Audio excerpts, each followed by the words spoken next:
Aman Benson. Le journal des stratèges. Boris Kalt.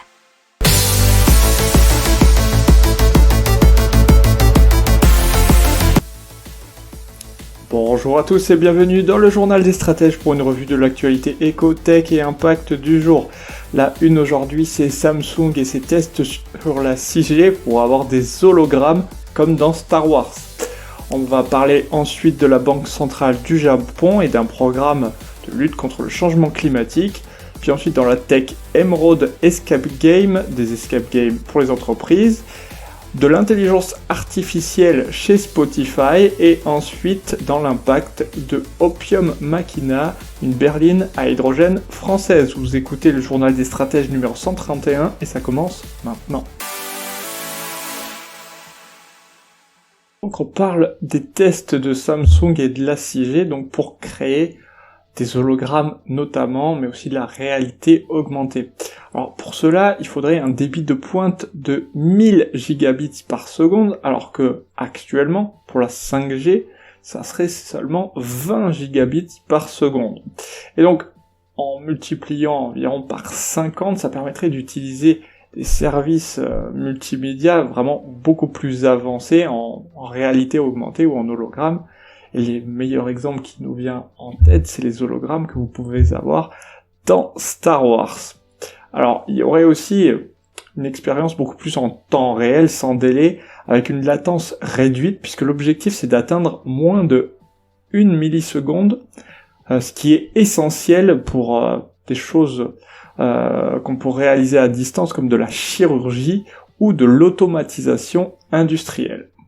On parle de la Banque centrale du Japon, BOJ Bank of Japan, qui va lancer un nouveau programme visant à fournir des fonds aux institutions financières qui investissent ou accordent des prêts pour les activités de lutte contre le changement climatique.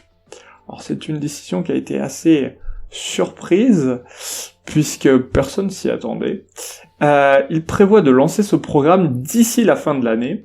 Alors apparemment, ils vont publier de plus grands détails et de plus grandes lignes lors de leur prochaine réunion de politique générale, et elle se déroulera dans pas longtemps, ça sera en juillet.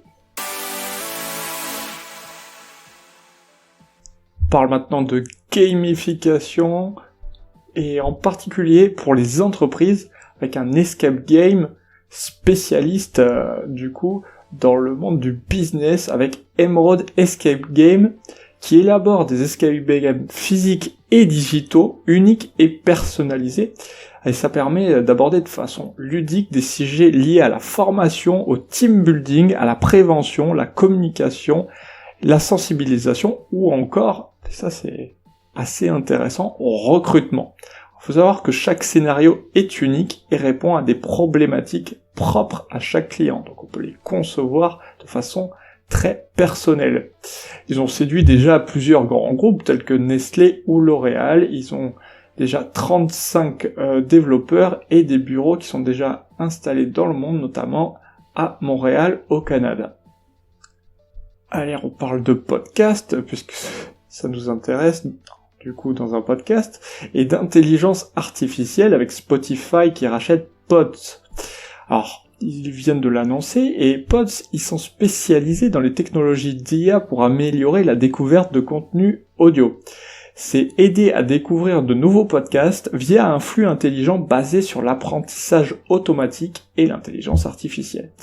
Alors, pour le coup, l'application génère automatiquement de courts clips de 60 secondes qui mettent en évidence les meilleurs moments de chaque podcast qui pourraient intéresser les futurs utilisateurs.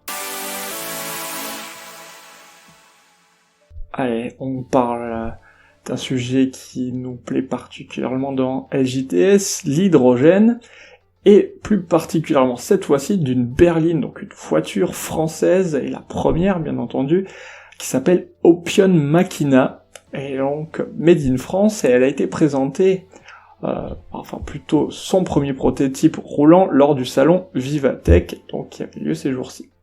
Il a une puissance de 500 chevaux, une vitesse de pointe de 230 km/h, une autonomie de 1000 km et un plein complet d'hydrogène en 3 minutes.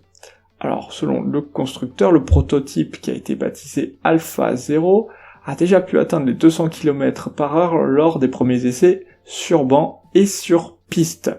Il faut savoir que la production, c'est pas pour tout de suite, puisqu'elle ne débutera pas avant 2026. Il y a néanmoins des précommandes qui sont possibles, moyennant un acompte de 410 €.